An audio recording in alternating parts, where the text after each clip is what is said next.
Bersyukur, selalu bersyukur, namun juga berduka cita. Nah, itulah yang kita sudah bahas minggu lalu. Kita selalu diajar bersyukur, bersyukur, bersyukur, tapi juga berduka cita. Kita juga diajar berduka cita, berduka cita, berduka cita, tapi juga bersuka cita, bersyukur.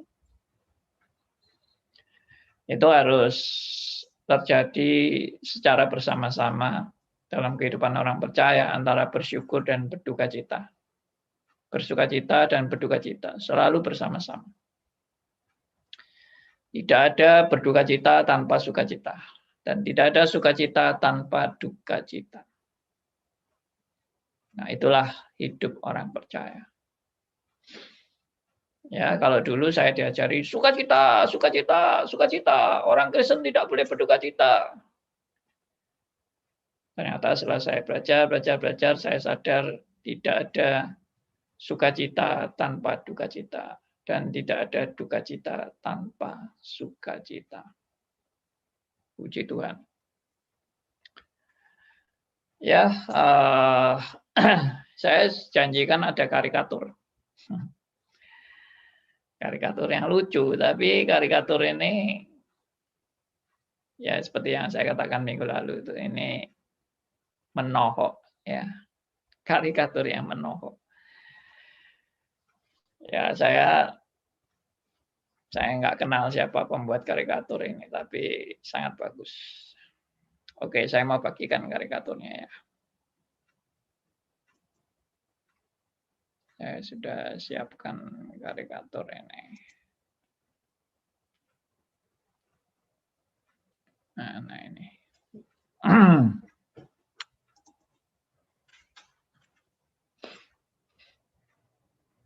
Ya, ini dia. Sebentar ya, saya share.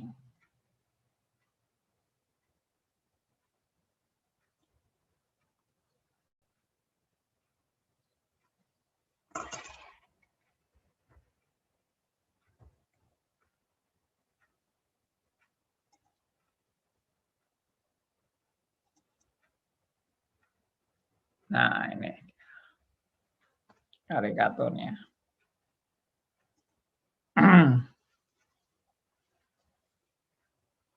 Ini ada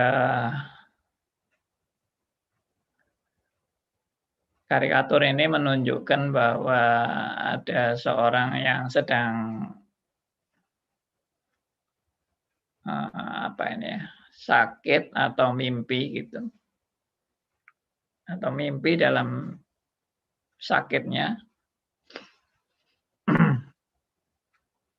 Nah, ceritanya gini, ini yang pertama ya, gambar pertama ini. Saya besarkan aja gambar pertama ini.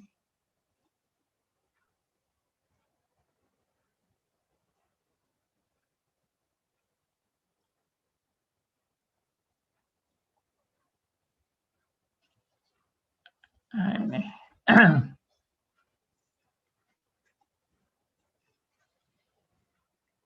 Nah, ini ya, ini Rasul Paulus yang ngomong. Ini kepada seorang yang namanya Creflo. Ya, Creflo. Ya, saya nggak tahu bacanya gimana ini, Creflo ini. Ya, ini ya, you use the book of Philippians, yaitu buku sukacita itu kan, to preach a prosperity gospel message again, Creflo. Ini kelihatannya Creflo ini hamba Tuhan yang suka khotbah tentang ya, Injil kemakmuran ya, dan menggunakan buku surat Filipi. Nah, ceritanya begitu. Kemudian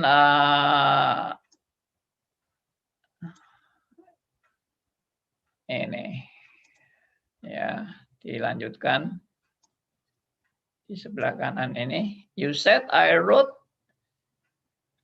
Philippians 4 verse 13 and 19 to mean that God will give people anything they want, and that I was an example of that principle in action. Jadi ini si Creflo-nya jawab ya kepada Paulus, dan dia bilang, Paulus, kamu sendiri yang nulis di Filipi 4 ayat 13 dan ayat 19 yang bermaksud bahwa Allah pasti memberikan kepada umatnya segala sesuatu yang mereka perlukan. And that I was an example of that principle in action. Jadi itu yang that I was an example of that. Jadi saya menggunakan itu sebagai satu contoh untuk suatu prinsip dalam tindakan orang beriman. Ya, coba kita lihat ya Filipi 4 ayat 13 dan ayat 19. Mungkin ada yang mau bacakan, teman? Filipi 4 ayat 13 dan 19. Silakan. Ada yang mau bacakan? Filipi 4:13. Segala perkara dapat kutanggung di dalam Dia yang memberi kekuatan kepadaku. Yang 19, Allahku akan memenuhi segala keperluanmu menurut kekayaan dan kemuliaannya dalam Kristus Yesus. Iya. Bentar, saya mau buka ini.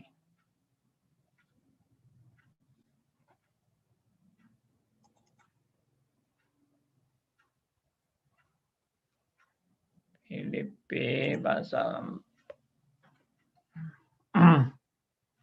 saya mau share juga ayatnya.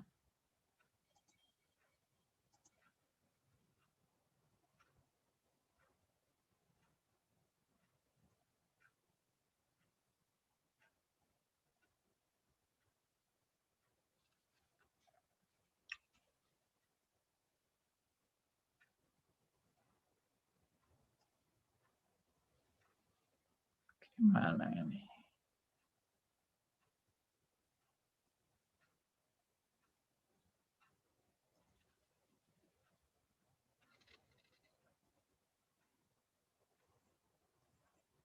Ya. Jadi Filipi 4 ayat 13, segala perkara dapat kutanggung di dalam Dia yang memberi kekuatan kepadaku. Nah, ini jadi dia pakai ayat ini untuk mengajar teologi kemakmuran ya, dan ayat 19, Allahku akan memenuhi segala keperluanmu. Wah, ini memang sangat jelas sekali nih ayat ini untuk menunjang teologi sukses. Allahku akan memenuhi segala keperluanmu menurut kekayaan dan kemuliaannya dalam Kristus Yesus.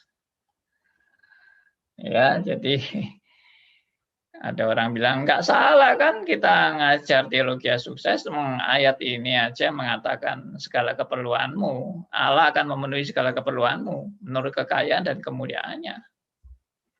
Ya, jadi ya memang benar kan itu janji Alkitab gitu kan. Nah ini si Creflo ini membela diri kan waktu didatangi oleh Rasul Paulus dalam mimpinya. Kembali ke karikatur tadi. Nah ini jadi karikaturnya kan mengatakan bahwa ya bahwa si Creflo ini bilang saya menggunakan Filipi 4 ayat 13 dan 19 ya bahwa ya itu kan tulisan Paulus sendiri bahwa Tuhan pasti memberi segala sesuatu kepada umatnya apa yang mereka perlukan, dan ya itu suatu contoh bahwa yang menjadi prinsip untuk tindakan orang beriman. Oke, lanjut. Nah, lalu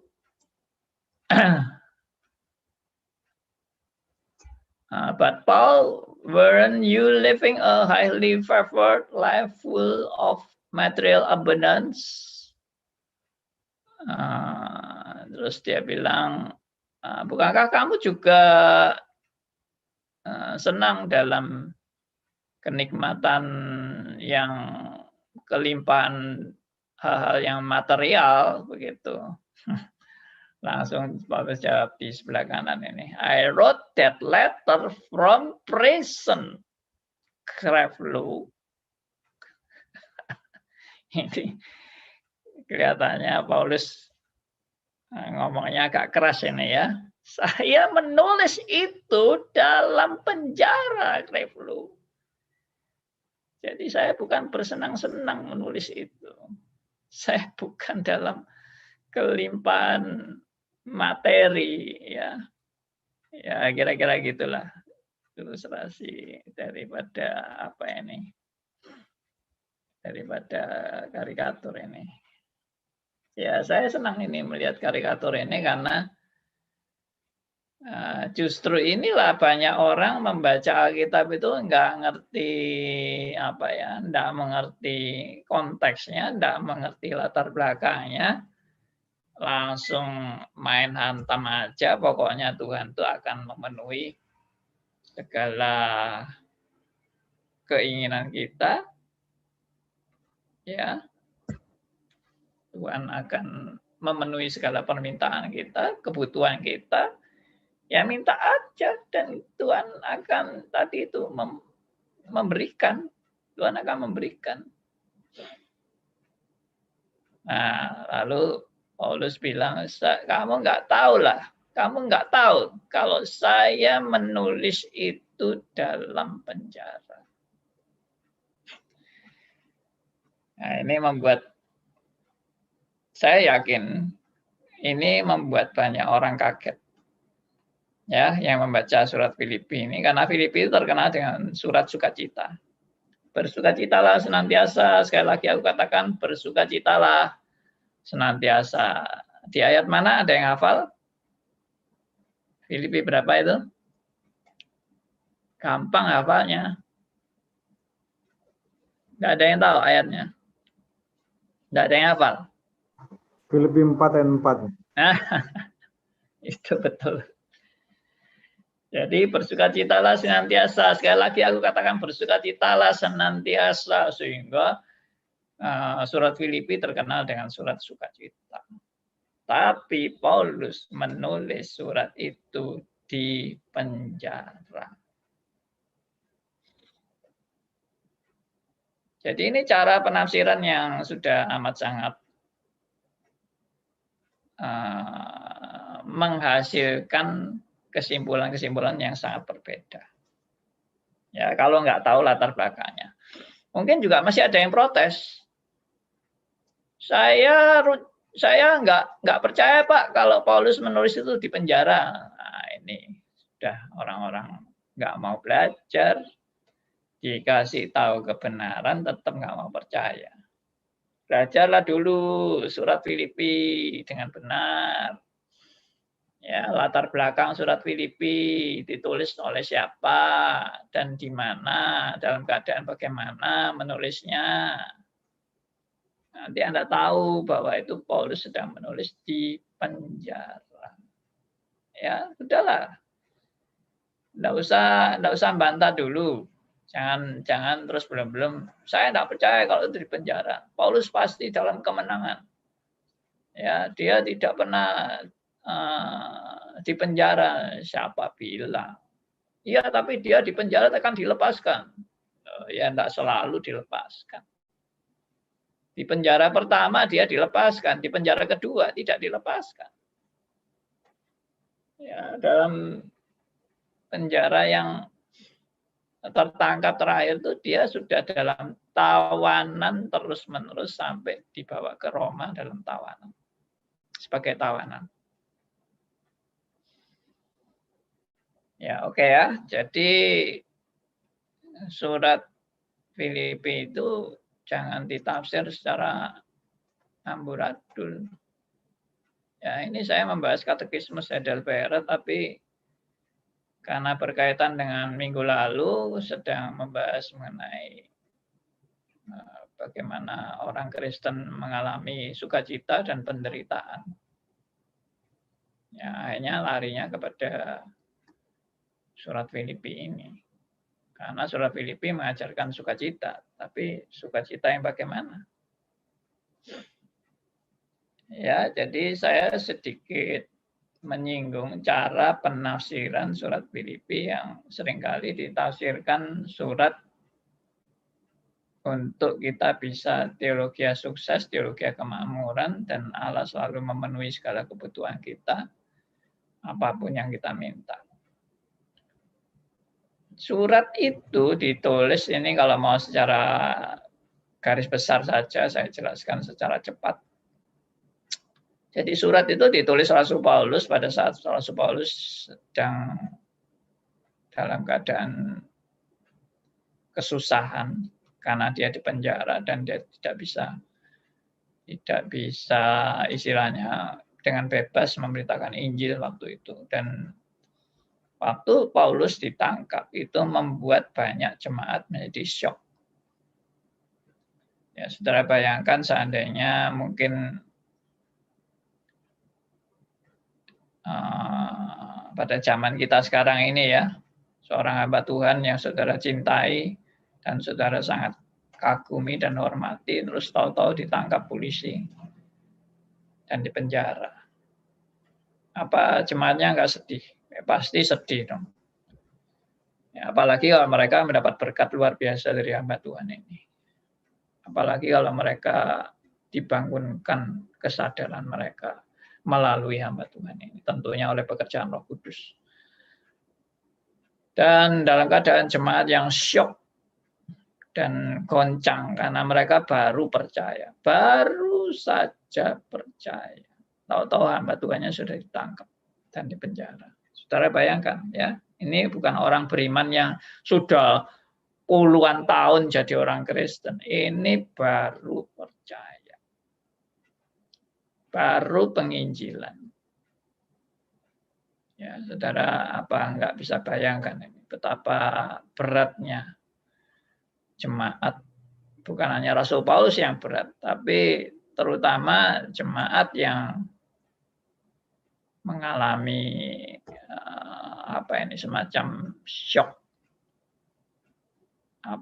shock, kejutan yang mengagetkan sekali dan membuat mereka mungkin bisa goncang imannya. Bayangkan aja bisa goncang imannya. Nah itu. Nah dalam keadaan seperti itulah Paulus itu menulis surat Filipi. Jadi tujuannya apa sih menulis surat Filipi itu? Tujuannya adalah untuk menguatkan dan meneguhkan jemaat yang dalam keadaan susah, syok, kaget, menderita, goncang imannya. Nah, itu Paulus itu tujuannya itu membuat surat itu. Ya. Jadi bukan ayo kita bersukacita, haleluya, hidup penuh dengan kemenangan, ya. Tidak ada satupun yang bisa mengalahkan kita. Ya. Kita bersukacita terus. Siapapun yang mau melawan kita pasti hancur. Enggak. Itu dalam keadaan Paulus sepertinya sudah tidak bisa apa-apa, sudah tidak berdaya, ya. Dan Rasul Paulus menguatkan jemaat. Nah, itulah keadaannya. Saya akan bacakan kepada Anda surat Filipi pasal 1 ayat 12 sampai 14. Ya, kita sedikit membahas surat ini karena ya enggak apa-apa kan sekali-sekali kita belajar menafsirkan surat Filipi. Filipi pasal 1 ayat 12 sampai 14. Mungkin ada teman yang bisa bacakan buat kita.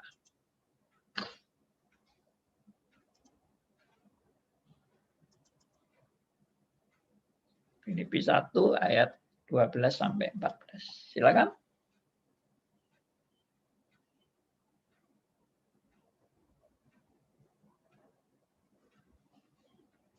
Siapa yang mau baca? Enggak ada. Halo. Oke, Filipi 1:12. Aku Halo. menghendaki saudara-saudara supaya kamu tahu bahwa apa yang terjadi di atasku ini justru telah menyebabkan kemajuan Injil. Sehingga telah jelas bagi seluruh istana dan semua orang lain bahwa aku dipenjarakan karena Kristus. Dan kebanyakan saudara dalam Tuhan telah beroleh kepercayaan karena pemenjaraanku, untuk bertambah berani berkata-kata tentang firman Allah dengan tidak takut. Yes. Ya kan? Sudah jelas ini. Kalau Paulus sedang dipenjara. Kok masih mau menyangkal lagi? Atau nggak mau percaya kalau Paulus sedang dipenjara?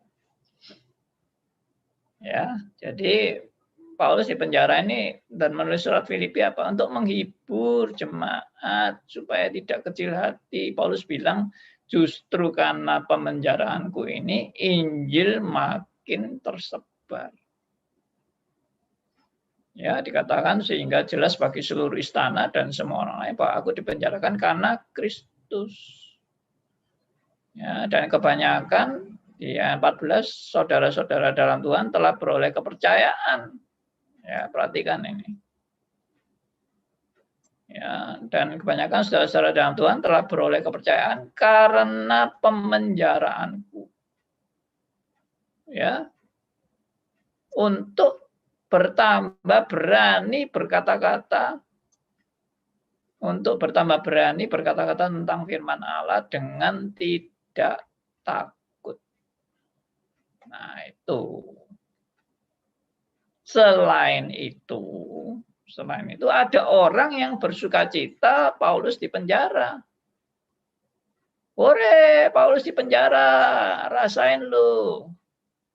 Ya, ini orang-orang yang benci kepada Rasul Paulus dan yang meragukan kerasulan dari Rasul Paulus. Mereka lebih senang dengan Paulus di penjara. Nah, sehingga ayat 15-nya ada orang yang memberitakan Kristus karena dengki dan perselisihan, tapi juga ada pula yang memberitakannya dengan maksud yang baik. Ya, dan mereka ini memberitakan Kristus karena kasih, sebab mereka tahu bahwa aku ada di sini untuk membela Injil. Itu yang memberitakan Kristus untuk maksud yang baik. Tetapi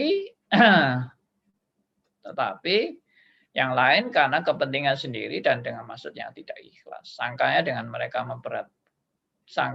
dengan demikian mereka memperberat bebanku dalam penjara. Nah, jadi ada orang yang memberitakan Injil dengan maksud baik, ada orang yang memberitakan Injil dengan maksud jahat. Tapi Paulus bilang, biarin aja. Saya tidak peduli ada orang memberitakan Injil untuk maksud baik atau maksud jahat, saya tidak peduli. Ya. Nah, ini di ayat 18 Paulus sharingkan kepada jemaat bagaimana sikap dia terhadap pemberita-pemberita yang karena kedengkian itu. Ya. Tetapi tidak mengapa, sebab bagaimanapun juga Kristus diberitakan, baik dengan maksud palsu maupun dengan jujur. Artinya Paulus bukan menghalalkan memberitakan Injil dengan maksud palsu, tapi Paulus bilang nggak apa-apa. Kenapa nggak apa-apa? Karena yang dengan maksud palsu itu pun bisa dipakai Tuhan untuk membawa orang pada Injil yang benar. Yang penting maksudnya Injil itu betul-betul diberitakan sesuai dengan Injil. Bukan Injil palsu yang diberitakan. Ini yang memberitakan Injil beneran, tapi maksudnya yang maksud palsu. Maksudnya nggak tulus. Tapi yang diberitakan Injil. Paulus bilang nggak apa-apa itu. Tapi kalau untuk memberitakan Injil palsu itu yang Paulus benar-benar marah ya dan tidak bisa menerima Injil palsu. Nah, yang terakhir ini yang kita lihat reaksi Rasul Paulus tentang orang-orang palsu ini. Tentang hal itu aku bersukacita dan aku tetap bersukacita. Ya. Karena aku tahu bahwa kesudahan semuanya ialah keselamatanku oleh doamu dan pertolongan Roh Yesus Kristus. Ya, Paulus memang secara istilahnya secara fisik dia masih berharap dia bisa terus memberitakan Injil. Ya, tapi Paulus juga progresif dalam pengenalan akan pimpinan Tuhan dalam hidupnya dia. Sampai di surat Timotius itu kan dia bilang, darahku sudah siap dicurahkan. Ya, aku sudah mencapai titik garis terakhir. Nah, itu. Jadi dalam hal seperti ini Paulus itu men-sharingkan bagaimana dia itu menguatkan jemaat waktu dia di penjara. Ini yang bagi saya itu luar biasanya itu apa? Orang di penjara itu kan susah ya. Biasanya membutuhkan penghiburan dan kekuatan. Orang dalam penjara itu. Karena dia susah dan dia menderita. Dan yang dia pikir selalu bagaimana aku bisa keluar, bagaimana aku bisa keluar, bagaimana orang-orang menolong aku, bagaimana Tuhan juga menolong aku, bagaimana aku bisa dibebaskan, selalu pikirannya itu kan. Tapi Paulus enggak. Paulus justru pikirannya bagaimana dia bisa menguatkan jemaat. Dan supaya jemaat tidak tergoyahkan oleh orang-orang palsu itu yang memberitakan Injil dengan maksud palsu, ataupun dengan maksud yang baik, supaya mereka terus dikuatkan dan diteguhkan. Tidak goyah. Makanya di Filipi 4 ayat 4, Paulus bilang, ya bersukacitalah senantiasa dalam Tuhan. Sekali lagi aku katakan bersukacitalah. Sekali lagi ini waktu Paulus sedang di penjara. Beda kan? Cara melihatnya kan sudah beda. Dengan kalau Anda menafsirkan, oh ini Paulus lagi mengalami kemenangan demi kemenangan. Ya, Paulus selalu sukses dalam penginjilannya. Dia bisa pergi kemana-mana dan ada orang-orang yang benci sama dia. Tuhan lindungi Paulus. Ya, dia mau dipenjara tapi Tuhan meluputkan dia dari penjara apa-apa lain kan. Ini Paulus sedang dipenjara. Dan Paulus sedang menderita dalam penjara. Kita tahulah penjara pada zaman dulu itu bagaimana, zaman Romawi berkuasa itu bagaimana. Ya, dan ini Paulus bukan dipenjara karena dia jadi maling kan. Ini Paulus dipenjara gara-gara mengabarkan Injil. Ya sama dengan zaman sekarang. Ya saya dengar tuh beberapa orang yang pindah agama, gara-gara pindah agama, lalu dia bersaksi bahwa dia sudah sekarang jadi Kristen. Di penjara. Berapa kali itu terjadi? Ya. Gara-gara pindah agama di penjara. Saya juga nggak ngerti pengadilan bisa mengadili seperti itu bagaimana. Ya, dasarnya apa? Tapi itu juga sudah terjadi pada zaman dulu, zaman Romawi. Ya, jadi tidak usah heran. Ya, juga apalagi di zaman Perjanjian Lama, raja-raja itu pun juga membunuh nabi-nabi yang asli. Kalau raja itu lebih senang nabi palsu, nabi yang asli dibunuh. Jadi ketidakadilan itu selalu terjadi di mana-mana sampai hari ini. Ya, sampai hari ini terjadi ketidakadilan. Bukan hanya di kalangan pemerintah, di semua kalangan banyak terjadi ketidakadilan. Nah, banyak orang Kristen yang sungguh-sungguh mau cinta Tuhan diperlakukan dengan tidak benar. Difitnah, namanya dirusak. Sehingga dia tidak pernah melakukan hal yang enggak benar itu, tapi dia dituduh, misalnya nggak pernah korupsi, dituduh korupsi. Ya, dituduh motivasinya hanya untuk mencari kekayaan, mencari kedudukan. Ya, difitnah lah pokoknya. Nggak usah jauh-jauh. Tuhan Yesus kita sendiri aja korban difitnah karena dituduh menyamakan diri dengan Allah. Dan itu dianggap penghujatan dan akhirnya Tuhan Yesus harus disalib. Harus disalib. Ya, banyak ketidakadilan terjadi di dunia ini. Tapi orang Kristen tidak boleh putus asa. Jangan karena kondisi-kondisi seperti ini, ya sudahlah. Saya ya ikut-ikut aja, jadi orang nggak beres. Karena semua nggak beres. Pengadilan aja nggak beres. Buat apa saya harus beres?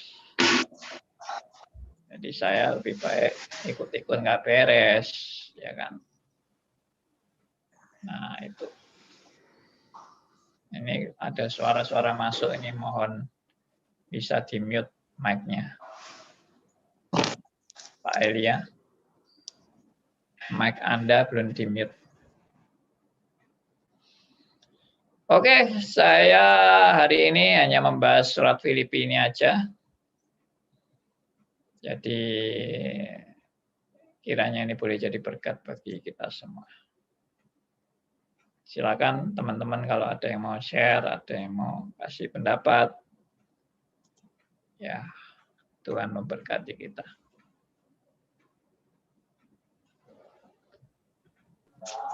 Ya, pagi Pandi. Ya, Pak Elia. Saya baru ngeh apakah tentang Yesus yang lain itu merupakan pengajaran Yesus yang benar, atau memang ada fenomena orang mengajarkan pengajaran yang tidak benar tentang Yesus. Ini pertanyaannya ini menyangkut apa ya? Menyangkut. Coba tolong dijelaskan. Tentang ayat yang menyatakan tentang ada orang yang mengajarkan selain aku mengajarkan tentang Yesus, hendaklah engkau tolak, karena itu adalah Yesus yang lain. Oh ya. Ayat itu sering diambil untuk menilai ajaran sesat. Oke. Tadi kan Pak Andi mengatakan itu sebetulnya ajaran tentang Yesus yang benar, cuman tapi itu ayat di Filipi loh yang saya bahas itu. Oke. Yesus yang lain itu ayat yang di Filipi, kan ada juga Yesus yang lain di mana saya lupa. Bukan. Sorry. Saya tidak mengatakan itu Yesus yang lain di Filipi itu. Saya tadi di penjelasan saya di Filipi itu ada orang yang memberitakan Injil dengan maksud palsu, bukan Injil palsu loh ya. Injil yang diberitakan benar, tapi maksudnya motivasinya yang palsu, tidak murni maksudnya. Clear Pak, kalau gitu saya tidak bertanya lagi karena penangkapan saya seperti yang saya ajukan tadi. Thank you. Oke, ya berarti konteksnya beda ya. Kalau yang tadi Pak Elia bilang itu di surat Korintus ada, lalu di Galatia juga ada. Itu tentang Injil palsu atau Injil yang lain. Ya, dan Yesus yang lain. Tapi kalau di Filipi ini, sekali lagi tadi saya katakan, Paulus bilang nggak apa-apa, karena nggak apa-apanya itu bukan karena mereka memberitakan Injil palsu, bukan. Mereka memberitakan Injil yang benar. Makanya Paulus bilang nggak apa-apa. Cuma mereka itu di antara mereka yang memberitakan Injil yang benar itu ada orang-orang yang punya maksud palsu. Maksudnya maksud palsu itu karena mereka bermusuhan dengan Rasul Paulus. Dan mereka menganggap bahwa dengan mereka memberitakan Injil, mereka memperberat hukuman bagi Paulus. Karena Paulus kan, mereka mereka nggak percaya Paulus itu rasul yang asli. Mereka menganggap Paulus itu rasul palsu. Jadi makanya mereka mau memperberat hukuman bagi Paulus dengan memberitakan Injil. Oke, Injilnya Injil yang benar yang diberitakan. Ya, oke, itu penjelasan saya. Pagi, Wandi. Andi. Ya, Theodor. Ya, Silakan. Pak Andi. Pak, selamat pagi, Pak. Selamat pagi. Iya, Pak. Tadi Bapak kan mengutip Filipi 1:12 sampai 30 ya, Pak ya? Enggak sampai 30. Ya, itu kira-kira aja, Pak. Saya sampai ayatnya sampai 30. Ya. Pak, di situ ada satu pernyataan kemajuan Injil itu seperti berhubungan dengan konteks penjara, Pak. Mungkin Bapak bisa mengelaborasi, Pak, apa tolak ukur dari kemajuan Injil sampai kepada zaman kita, Pak? Mungkin pertanyaannya begitu, Pak, ya? Ya. Baik. Apa yang kita bisa jadikan tolak ukur kemajuan Injil sampai pada konteks kita di zaman sekarang, bahkan untuk seterusnya gitu, Pak, ya? Makasih, Pak. Ya. Baik. Jadi kan Injil itu kan diberitakan bukan dengan mulus, bukan dengan kemenangan-kemenangan lahiriah atau jasmaniah, ukuran-ukuran fisik, tidak. Injil itu diberitakan dalam banyak kesulitan, hambatan, penderitaan, tantangan, ya, permusuhan, kedengkian, ya, dan bermacam-macam, 1001 macam kedengkian tentang pemberitaan Injil ini. Saya juga pernah mengalami kok. Saya memberitakan yang benar. Difitnah bahwa Andi Halim ini memberitakan pengajaran yang sesat. Ya nggak apa-apa. Biarin aja yang mau fitnah saya. Pokoknya saya tetap berjuang memberitakan kebenaran. Kalau ada orang yang bilang, oh kebenaran yang diberitakan Pak Andi Halim itu sesat itu bukan reform itu reform palsu itu. Ya biarin aja kalau saya dituduh reform palsu. Enggak apa-apa. Mungkin orang-orang yang berteriak-teriak itu karena dengki sama saya atau enggak suka sama saya, juga biarin aja. Saya sampai hari ini terus memberitakan. Nah, kalau tadi Pak Theodor bilang dampaknya untuk sampai sekarang bagaimana? Ya, itu dampaknya sampai sekarang. Kita jangan kendor dalam memberitakan Injil. Biarpun difitnah, biarpun mungkin kita dikucilkan, biarpun mungkin banyak orang-orang yang akhirnya mempersulit hidup kita. Nggak apa-apa, jalan terus saja. Ya hidup itu kan cuma sebentar aja. Ya, paling top hidup itu akan diakhiri dengan kematian. Kan paling top itu. Ya, kalau sudah mati ya selesai. Ya, saya mau difitnah bagaimanapun ya selama saya masih hidup saya akan jalani terus. Sampai Tuhan panggil saya, ya berarti tugas saya selesai kan gitu kan. Saya terus memberitakan reform yang saya ajarkan seperti sekarang ini. Saya tidak akan goyah. Dalam hal ini mungkin Pak Elias sedikit tahulah ya kondisi reform yang modelnya macam-macam. Tidak semua orang menerima reform yang saya ajarkan. Ya, ada yang bilang reformnya Andi Halim ini reform reform kadrun atau apa gitu. Ya terserah lah. Ya silakan Anda bisa menguji sendiri apa yang saya ajarkan ini memang di luar Alkitab atau kembali kepada Alkitab. Kalau Anda memang merasa saya ini sudah keluar dari Alkitab, ya tinggalkan saja, nggak apa-apa. Tapi kalau saudara melihat ini sungguh-sungguh Anda dibangunkan oleh firman, Anda betul-betul dapat berkat, ya diteruskan. Kalau Anda terima ancaman, jangan ikut Andi Halim. Itu sesat. Lalu saudara mau dikucilkan gara-gara ikut Andi Halim, lalu saudara takut daripada saya dikucilkan dengan mengikuti ajaran Andi Halim, ya saya lebih baik tinggalkan Andi Halim, ya juga nggak apa-apa. Saya ngalami semua itu. Saya ngalami semua kejadian-kejadian, tapi saya tidak pernah putus asa. Biarin saja. Ya, orang mau ikut, mau tidak ikut, yang penting kan bukan ikut saya, yang penting kan ikut Kristus. Ya, kalau saya mengajarkan kebenaran, orang tidak mau ikut kebenaran yang saya ajarkan, ya tidak apa-apa, saya tidak rugi apa-apa. Yang rugi adalah orang yang tidak mau ikut kebenaran. Selamat pagi, Pak Andi Halim. Selamat pagi, Bu Tripi. Iya, mau bertanya tapi agak di luar ini katekismus, boleh Pak? Ya, silakan. Kalau tidak ada yang tanya lain, saya persilakan, Bu Tripi. Masalah itu Pak, hukuman mati. Kita kan tidak tahu hari kematian kita, tapi ketika ada napi yang harus dieksekusi kan dia tahu tanggal matinya. Itu menurut Pak Andi Halim bagaimana?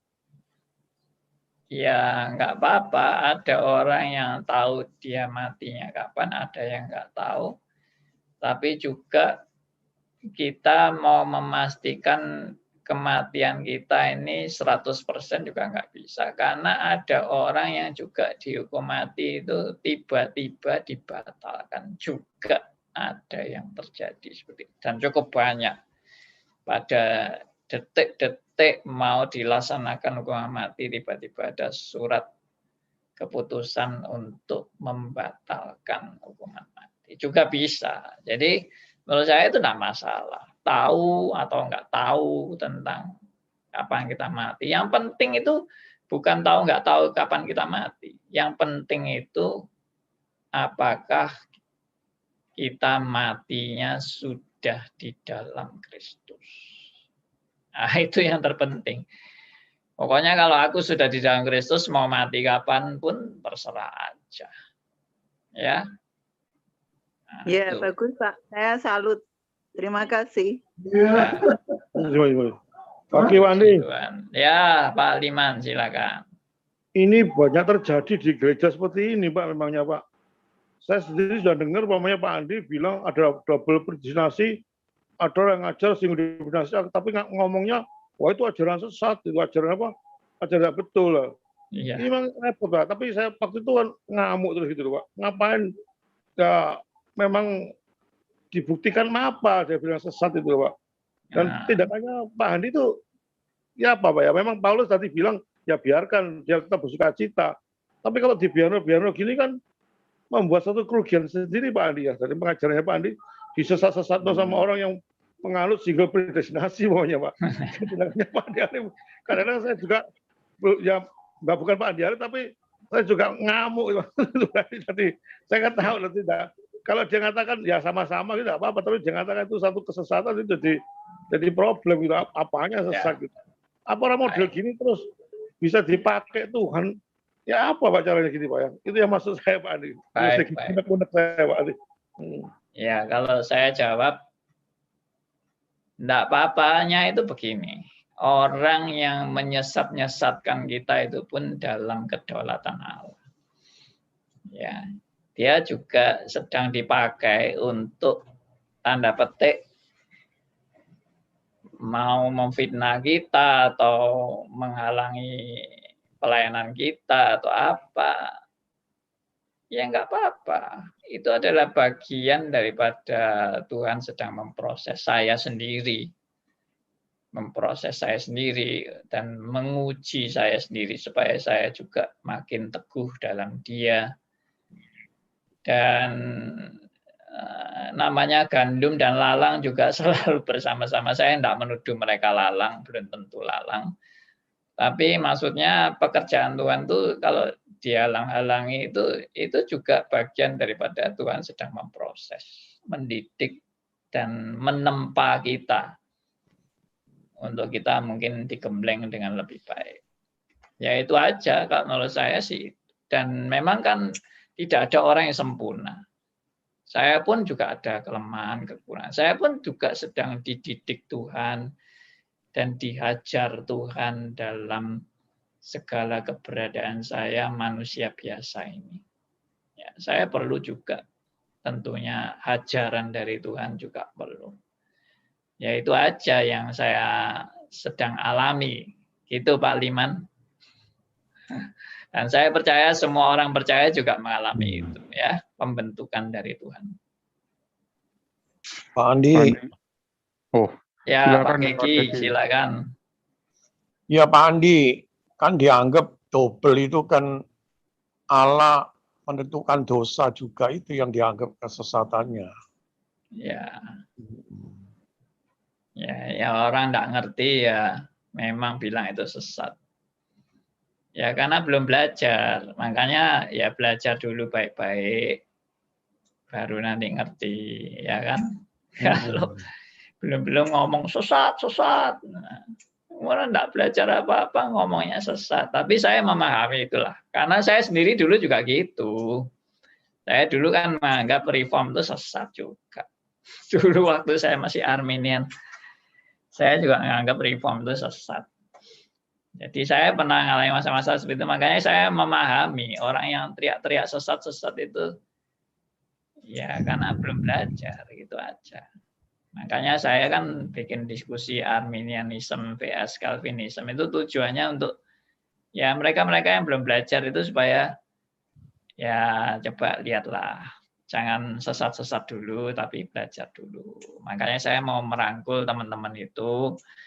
Kita jangan menghakimi mereka, jangan menghina mereka, karena orang juga butuh proses kok. Orang belajar itu kan butuh proses, butuh naik kelas, nggak bisa instan langsung, ya tiba-tiba mendadak berubah 100%. Itu pun juga nggak mungkin tanpa ada kuasa Roh Kudus yang bekerja. Ya, itu aja. Ya itu Pak Andi. Waktu saya ya setengah marah gitu, banyak orang bilang, kamu ini apa Pak Liman gitu. Oh dia pendeta, bilang. Loh Pak Andi sendiri nggak ngamuk kok. Kamu kok ngamuk gitu. Jadi levelnya sudah beda gitu. Ya, kalau itu sih karena beda temperamen Pak. Saya kan temperamennya flematik. Mungkin kalau Pak Liman ini kolerik atau apa gitu ya. Harus belajar kesabarannya Pak Andi. Tapi saya ini juga ngamuan loh. Saya ini yang ngamuan, ya toh. Sama lah namanya manusia itu kalau istilahnya disinggung-singgung terus lama-lama ya ngamuk juga gitu loh. Tapi ya belajar lah, saya banyak belajar dibentuk oleh Tuhan. Kalau dulu darah muda saya itu wah langsung main sikat aja sudah. Sekarang sudah usiawan, sudah makin belajar memahami dengan lebih luas. Gitu.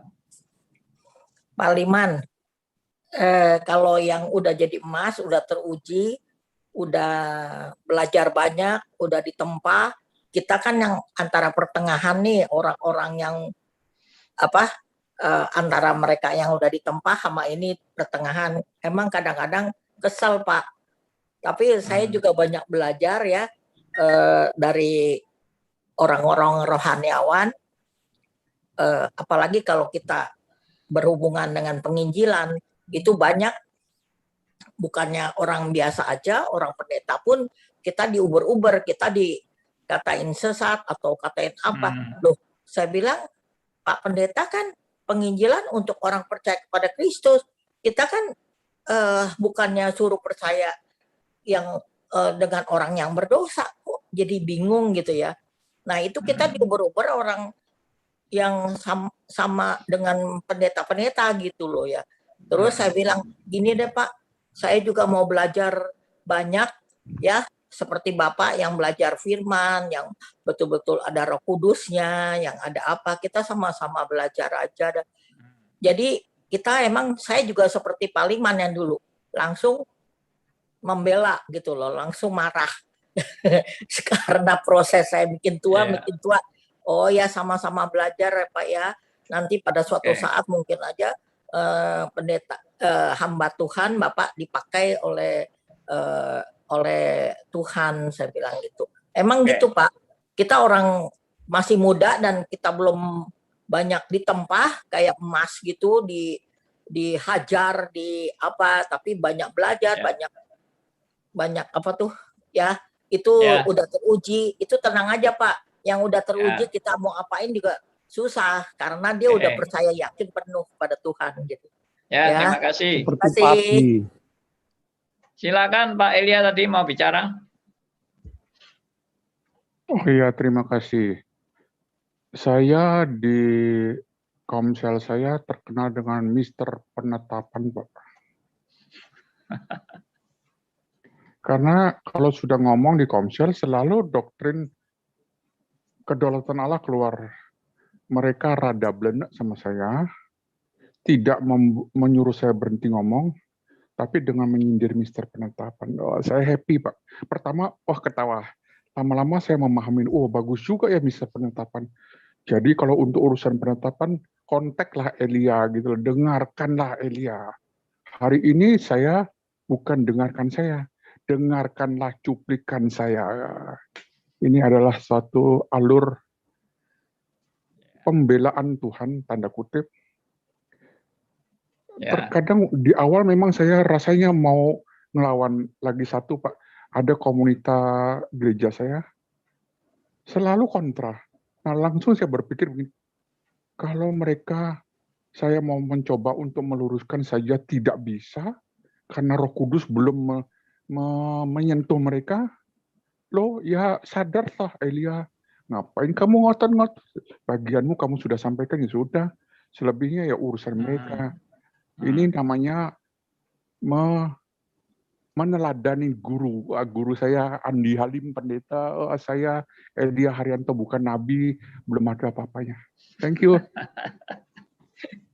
Ya, kita semua bukan nabi, tidak ada yang nabi ya. Oke, waktu sudah jam 10 lebih. Kita bersyukur ya untuk pembelajaran hari ini, meskipun sederhana, kita belajar surat Filipi. Tapi biarlah ini juga memperlengkapi kita dalam mengerti bagaimana menafsirkan dengan bertanggung jawab, dan kita juga bagikan kepada teman-teman yang lain yang mungkin suka memberitakan sukacita